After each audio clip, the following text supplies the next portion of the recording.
is finally here. 12 years of hard work, 20 years of vision, concept, and then hard work is finally here. And I mean, the wind almost blew me over, so it's quite appropriate today. And with the wind farms behind us, it's just the beginning. Mr. Kruger, his daughter is here.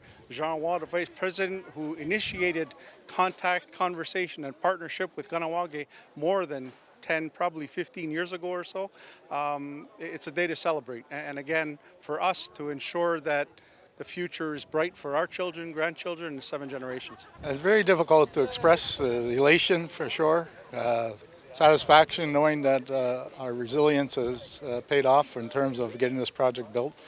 And certainly for all the people who supported, I have the feeling is a sincere gratitude. We had a lot of help getting this project built, not only by our partners Kruger, but community members, politicians, all the chiefs and the Assembly of First Nations of Quebec supported this project.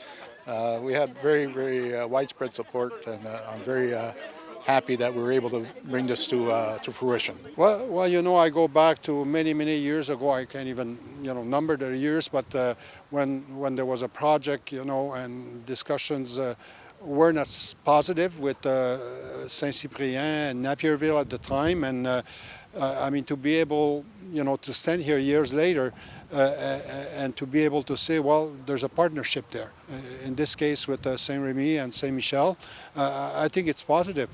And certainly all the right ingredients to be able and be in a position to multiply these, for other communities. The minister earlier mentioned another wind farm project in the North Shore area with the Innu Nation. In this case, I think it's going to be about 46 towers. Obviously much bigger if you compare with the project, but you do what you can with what you have. And to me, the most important thing is for the community to have a say. I think this is a wonderful accomplishment from people like Bud Boris and everybody else who's been a part of it. He mentioned Marissa, Stéphane Poirier, the board's continued support of this project throughout the years. I mean, it was a lot of tremendous work to get to this point, and the community is going to be reaping the benefit for the next 20 years or so. Well, today's event, like you said, it's just a result of all the work that was done by different communities working together.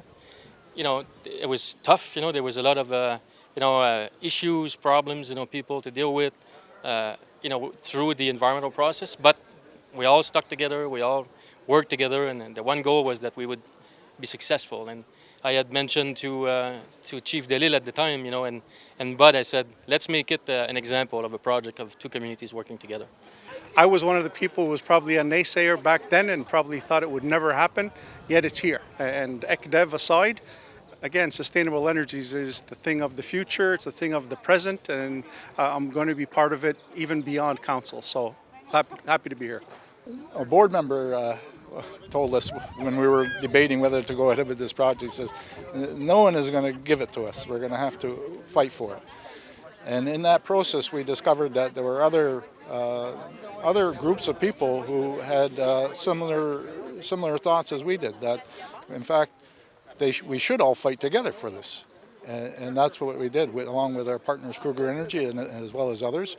And that's what brought us to this moment, where we found people who had common cause and common set of beliefs that this is good for everyone, including First Nations, including Mohawks, including Kahnawà. So this is a really, I think, a turning point in our relationships with the non-Indigenous neighbors and society at large, and this represents, I think, one example of how we can move that relationship forward. It was great. It was great. You could see that they're looking for their community, for the planet, for the environment. They wanted this project to work, and they were ready to to listen to how we had done it. When they approached us to help them and get partner with them, and it was because of our relationship that we, as Mike mentioned at the beginning, when we consulted, even though it was not on their land, it was like they had nothing to do with the project, but for us they were neighbors. We needed to consult with them.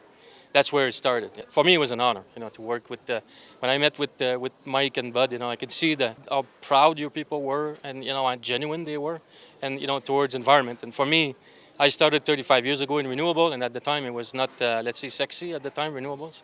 But I really believed in it, and then 35 years later, I'm happy where we are now and doing projects in partnerships. So that's the greatest part.